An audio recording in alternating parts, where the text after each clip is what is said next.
Good morning, Rabbi Isai. Guy, nice, lovely to have you back. Baruch Hashem. So, we missed a couple of days last week, so we need to do a bit of a catch-up. It's going to be a bit difficult because of the Gemaras that we learnt, but I think what we'll do is as follows. Let me just go do a very, very quick recap. There were two separate gezeiros from Chazal. One is called Cholov Akum, and there the Lashon is Cholov Shecholvoi Akum Ve'ein Yisrael Royehu. Cholov, the problem is that the Gentile was milked and there was no Jew to observe the process, number one. And then we have a separate Gezeirah called Gvinas Akum. And what we're trying to look into, because it's going to be very relevant for us when we discuss yogurt, soft cheese, butter very much, creme fraiche, etc., is what happens, what do you need to achieve in order to negate both concerns? But in order to do that, we need to understand what the concerns were of Cholov and Gvina, and it's not so simple as we began to see going through the Gemara.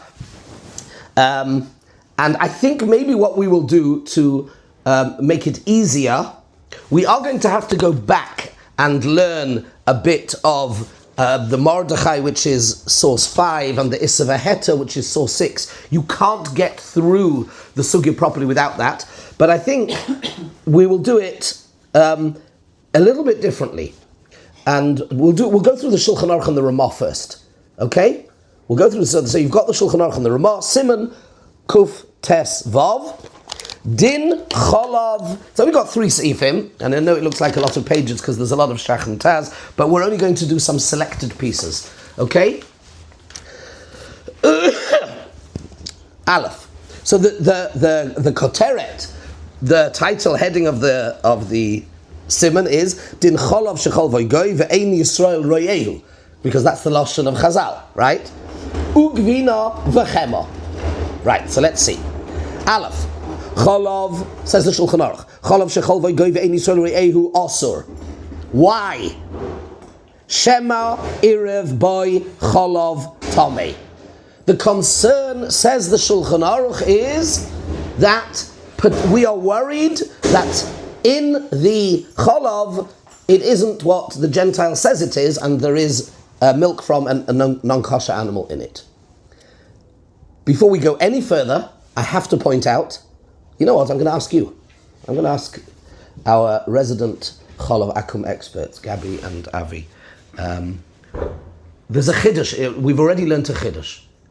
See if you can remember another opinion, and therefore realize the Chiddush that the Shulchan Aruch is already paskening. He's rejecting one very important view in the Rishonim by disclosing, by telling us what the Chashash is. See if you remember. If you don't, it's not the end of the world. I'll give you a clue, I'll give you a hint. Rabbeinu Tam. No? Okay. So, there is an opinion that the problem with milk has got nothing to do with non-kosher milk, the milk of a non-kosher animal. Nothing at all.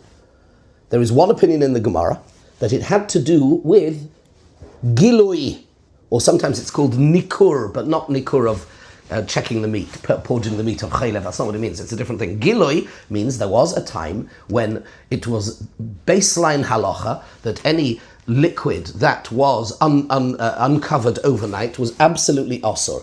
Today there are people who are machmir for it, but it's certainly not absolute halacha. Today it's not that you absolutely have to, although many people are machmir. But there was a time in the Bisman Gemara when it was absolutely forbidden. There was a concern that a snake or another poisonous animal would have come, drunk from it, left a little bit of venom in it, and that was a real concern. Scorpions, that was a real concern in those days. And that was the problem of Cholov. Simple as that. Nothing else. And that was the opinion of Rabbeinu Tam, which therefore means that when this had a very, very interesting development as a result of this, When it was no longer a halachic concern of Gilui, Rabbeinu Tam said, if you don't have any liquid, you just have, say for example, cheese, and you've got no liquid there, so you can have the Gvinas Akum. And that's what Rabbeinu Tam actually held. And in France and in other places that followed him, remember, they would eat the cheese. And what the Shulchan Aruch is saying over here is, no, that was not the point. The point is, I am paskening like the other opinion in the Gemara. That what? The concern was always, there is something non-kosher in it. Milk of a camel or something, right? Shema irav beichol of Tommy. And this is going to make a very big difference as we go on. Yeah? Right. Now, what would be if the Gentile, and by the way, this is going to be something, I discovered this, and I did not really know this. I'm learning aspects of this as I was preparing this. You know what's the Israeli milk company, the big Israeli milk company called, you know? Tenuva. Tenuva has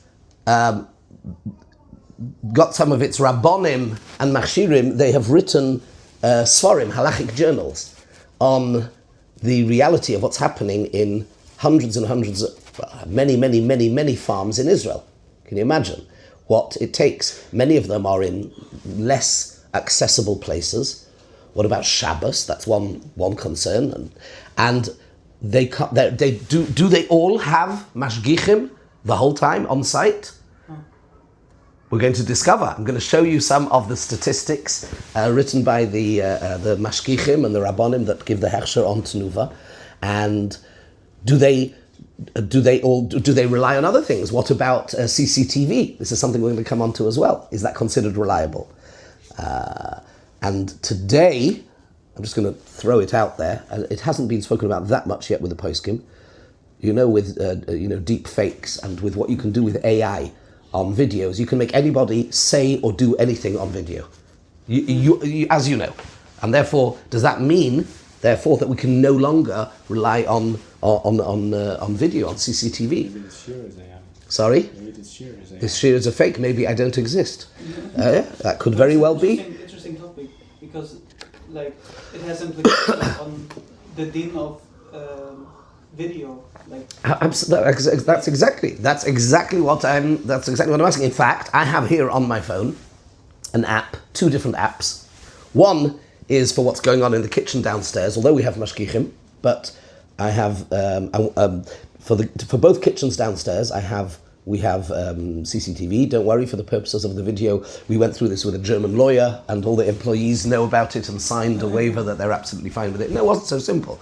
I actually had to fight a little bit I was told, no, Datenschutz, you can't do this. And so I did a little bit of my own research, and then we got a proper legal opinion, and it's all okay and above board. And I also have on here another app where I can see everything that's going on in the butcher and deli that I give a hechsher to, despite the fact we have a mashgiach tmidi on the premises, but and they each record and are kept on a hard drive for up to 3 months, and I go back and I have and check. So that is, we don't rely on that on its own, chas v'shalom, of course not. It's a combination of a bunch of things. Number one, the owner is a frum Jew, otherwise I probably wouldn't get involved in it at all. Aviel's a frum fellow, and he has a cheskes kashrus, but at the same time, we have a full-time mashgiach on the premises who locks up, who is the only one who has access to the keys to the fridge, etc. And we also have the CCTV. So that aspect of it, does that mean now that it doesn't mean anything? It's something we're going to have to see. So, says the Shulchan Aruch, the Gentile was milking, and the Jew, the mashgiach, is sitting outside having a coffee and a cigarette. Yeah? Is that good enough? Is that called Yisrael Ro'ehu? And here we are eventually going to come on to the famous tshuva of Rav Moshe, Chalav Ha. Who remembers? Huh?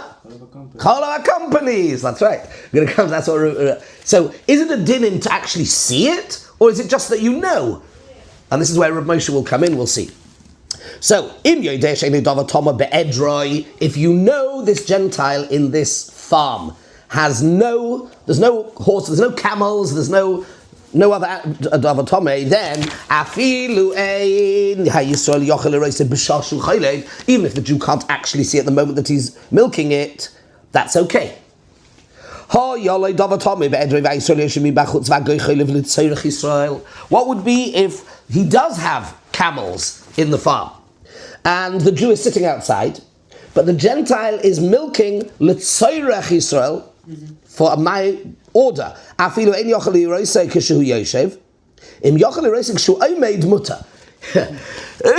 If he would stand up and be able to look in the window and see what's going on, that's also okay.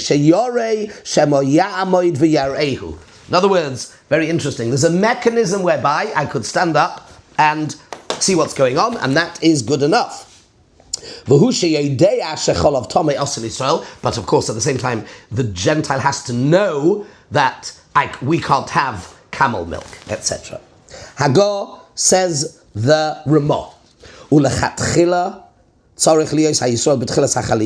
L'chatchila, the Jew needs to be there at the beginning of the chaliva, and this is going to become a very interesting modern halachic topic.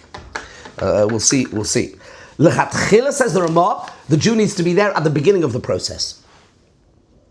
V'yireh b'keli sheloi haya b'keli shechovin boi davar tomei. Because you need to look into the keli and check the keli is empty. Quick story. When I was 15, maybe 16, so quite a few centuries ago, and I was living in Gateshead, Northern England, and there was a kosher cheese production, Chevington, actually I think it was still Chevington, it was owned by Mr. Rubin, and I was sent as a mashgiach to a place called Durham. You may have heard of Durham University. It's about 15 miles outside of Gateshead, very beautiful university city, Durham University. And I had to stay in a little, there was no, kind of an Airbnb, a bed and breakfast, they call it in England, B&B, bed and breakfast. Just not a hotel, chas v'sham, not a hotel. And I had to get up at 3:30 in the morning, I had a bicycle, went on the train with a bike, and I had to bicycle a couple of miles to this farm. And one of the things I had to do, the Gateshead Rav Zechon Livracha gave me very clear instructions with the labels. I had to do the first thing, even though, believe it or not, electricity had been invented in those days, and things went electronically, but the first thing I had to do was, I was given a very strong torch, and I had to open the big metal tanks that all the milk was going to then go into, and check that there was a tap at the bottom to open it up on anything that was, because the tanks are cleaned, and that to check that it was empty. Because the tanks were used for other things? No. You just have to check that the keli doesn't have anything else in. If you're going to, because there's no point being there to watch the milking if you haven't checked the keli it's going into. So this is based on this. And then, of course, even in those days, it was actually electronic. It would take out the milk electronically and all go in together and analyze it. What exactly the chashash was that there? The chashash is that there could be anything in there. It could be yesterday's milk, which nobody had seen. It could be anything. And this, by the way, for tenuva, can create problems as well. We're going to see. But it's an important halacha. Lechatchila. At least lechatchila, the Jew needs to be there at the beginning of the milking and see that the keli is empty. V'no hagu lahachmir shelo lachlev bekeli shedarke shel goy lachlev by. There is a minhag to be machmir, says the Ramah, not to milk into a vessel which the Gentile usually uses for himself. Shema nishru by tzichtzuchei cholav shel goy, because maybe there is some. Tzichtzuchei cholav is the lashon of the Gemara. Maybe there's a little bit of milk left there, which could be from anything. Mihu, however, but you don't need to worry about any of this. Shvachos, we can leave this out. I want to move on a little bit.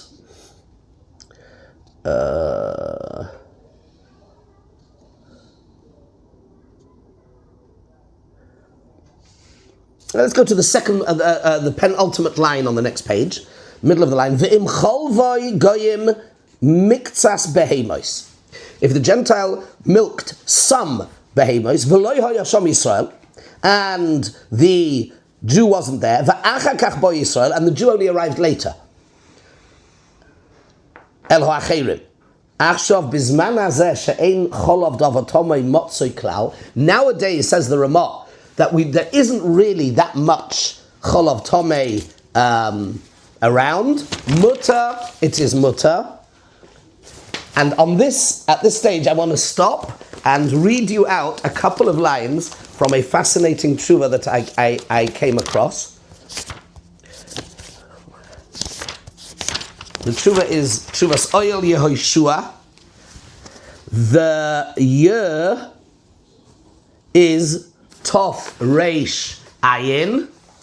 Tov Reish Ayin. So it's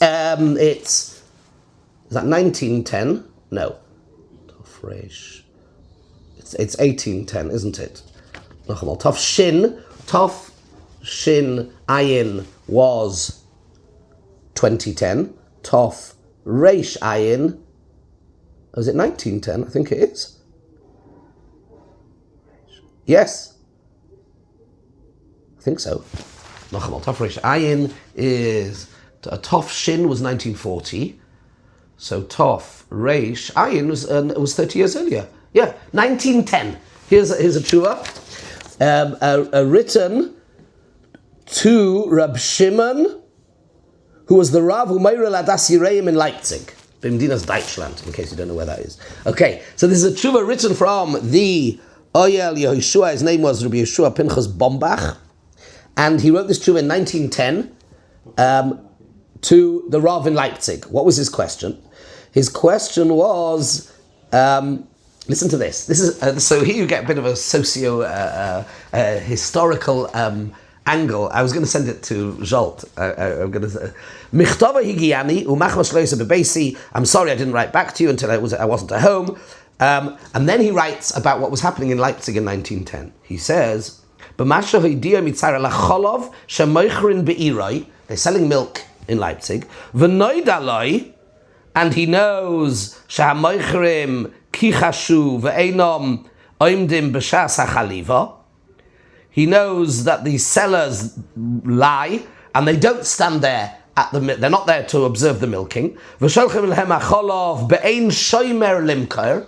And they send them, they get the milk, the shopkeepers, they get the milk without any shomer. V'Chokar Kvod Teirosai. And the shaila was, is there any way of being matir this milk? Why? On the basis of another Ramah in Siman Kuf Yud Daled, that when a Gentile sells something and he says it's X, there is a concept of leimera umnose, that he's not going to want to lie, because if he gets caught out, he loses his livelihood. It's not worth his while, and therefore we can take him on his word. So this was his shaila. Now, what about being chayesh for cholav tomei? Fine, that was the shaila. So, I'm not going to go through the whole thing. Maybe we'll go through some of it at another time, but he's not happy about it. But in the middle, he says a story. V'shomati, this is in the middle of the tshuva. V'shomati eshtakad, I heard yesterday, mitalmud chochem v'chosid yurei Elokim, shedar kama shonim beBerlin. He says, I heard yesterday from a Talmud chochem who... Shtakad means yesterday, no? Yes, you're right. Yeah, no, tomorrow. Shtakad, yes. So I heard a year ago, he says Rabbombach, from a Chosid Yirei Shamayim, Talmud Chacham living in Berlin. So there were Talmidei Chachamim living in Berlin in 1910. That's not a Chiddush, we know that. Right. V'nizdamei lefonov, shebe'ez halichosei lishoif ruach. And it happened that he went, used to say in Yiddish, on dacha. He went for a holiday, lishoif ruach and dacha, as they say. He went to get some air, that's what it's called, v'nizdamin, and v'roch halivas poros bebeis odoin echad. And he saw milk, he went, and wherever he was, he observed milking. V'acha kol ha'chaliva, and after all of the milking, ra'a shehevio keli im cholov misusim.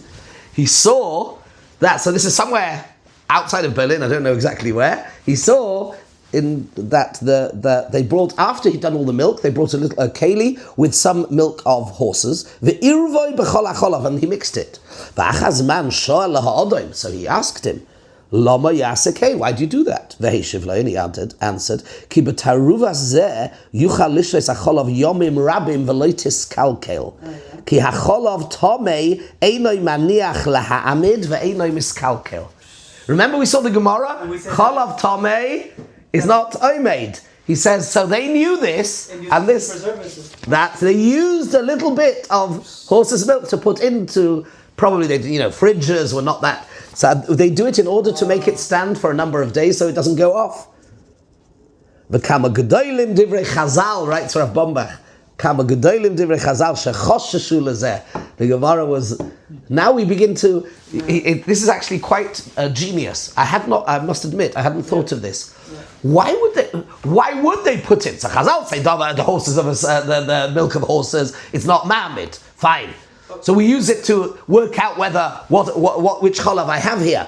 Yeah. But the purpose, why would they do it? Now we know. This is why. It's because it's Eino Ma'amid, so it's great. It gives the shelf. It preserves the shelf life of my milk. So I put a little bit in. Especially when nowadays every milk is like heated up and has processes, so they don't need it nowadays. That's right. But back then it made perfect sense. And you see, 1910 in Germany, they were doing that. They were being ma'arev a little bit of. Makes perfect sense. Fantastic, very, very, very. I'll give you a copy of it, and we'll go through some other bits of it later. Kama gedolim divrei Chazal. Yeah, fine. Okay, we'll come back to that. I just wanted to mention it. We're talking about mixing in a little bit of right. So this is a reason. So back to the Ramah here, top of the page. Miu imloi. If the Jew only arrives when it's all been milked, have a So, number one, very important remark. What would be if in this farm, there are no horses, there are no camels, there are no pigs, doesn't matter, it remains tummy. It remains no good. If you arrive at the farm and he's just finished milking, and you look around, there are no pigs, horses, anything. There's nothing there. It remains awesome. Furish in the Ramah. Okay. It remains what? Asur. Asur. It remains asur. Says the Shulchan Aruch. Cholav shel goyim oiseres kelim. Cholav stam. Well, cholav of goyim. Oiseres kelim. Shenizbash lebehem kishar isur. Afal pi she'enoi rak sofik shemo irav by davar tomei. I currently have a shaila. Somebody asked me a shaila recently. I'll disguise it. Somebody asked me a shaila. They have decided, for whatever reason, until now they were not makpid on cholav stam. They relied on Moshe, let's say, and now they are going to want to be machmir. What do they have to do with it, if anything, to their kelim? Now, to be very clear, let's just be very clear. This is not what the Ramah is talking about. The Ramah is talking about a case where there was no heter, absolutely no heter. It was cholav shechol voigoy, right? Reb Moshe, if you rely on that, his opinion, which we will learn, is that it doesn't have the din of cholav stam. It's cholav companies, which he holds is mutter. So the question is how to treat this for the purposes of upgrading one's kashrus, so to speak. Okay, and again, just for the record, in the Kehillah, I would not allow for public kashrus. You always have to have the highest standards. And point of fact, Reb Moshe Feinstein was there's quite a famous tshuva you might know about it. Reb Moshe Feinstein was sent a tshuva, which I'll show you also when we get to it, from a school in America that had very limited financial resources, and they didn't have enough money, and it would make a difference in their budget whether they would have chalav companies rely on Reb Moshe or not. Wow. So they wrote to Reb Moshe and asked Reb Moshe, thinking that they would get a definite heter, because Reb Moshe wrote that it's absolutely mutter. and said, could we save money on our budget and spend the money on teachers, on Sifrei Kodesh? I think Rabbi Moshe said, absolutely not. You have to give them proper Cholav Yisrael. Because when it comes to chinuch, and when it comes to, you always, certainly communally, you have to aim for the highest standard, not the lowest. Now, what is called the highest standard? How high do you go? That's another question. But certainly when you have, so in the school, in the Kehillah, I do not allow Cholav Stam.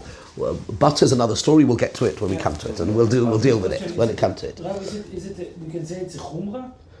You can say whatever you like. One person's terrorist is another person's freedom fighter, and forgive me. You understand what I'm saying? So, you know what? Let me wait to answer that question until we've learnt the sources. We are going to go through the Makoros and this, and you tell me. Why should I tell you? You'll tell me. We'll learn it together. Okay? We will. We'll get there. Okay? No, it's a good question. It's a good question. Those that... Yeah. It depends a little bit also potentially on Lefi Hazman V'Amokim. We'll come back to that. Okay. But there is a concept. If it's Cholav Goyim, it's like Bishul Akum.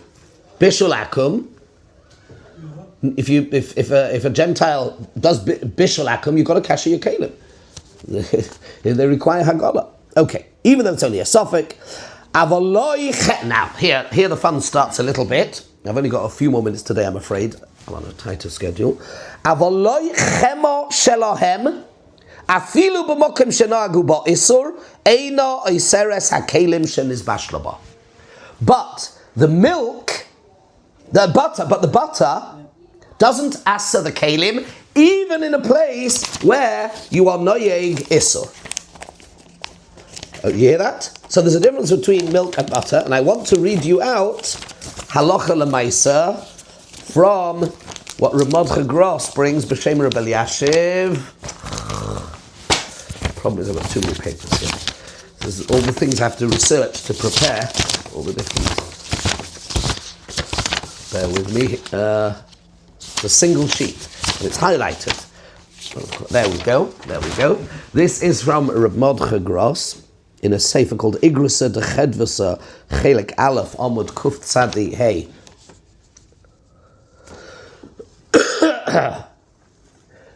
B'yoyse das moron. This is legabe dova hamamid and dova milsad avida letama.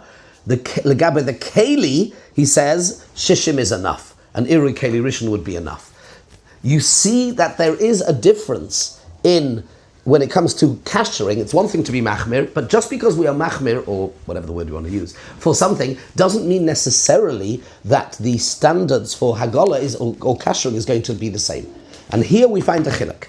We find a chiluk between milk and butter. Milk requires kashering. Butter, even b'makom shenagu ba'isa, eino iseres hakelim shenizbash laba, it doesn't asa the kelim. Tomorrow we'll continue this. I've got to stop now, and now we'll have to see what's the difference. Let's see. Tomorrow we'll have to see. Okay? So if it's this Arab ben heta that everything is mutter, we're going to see differences between the milk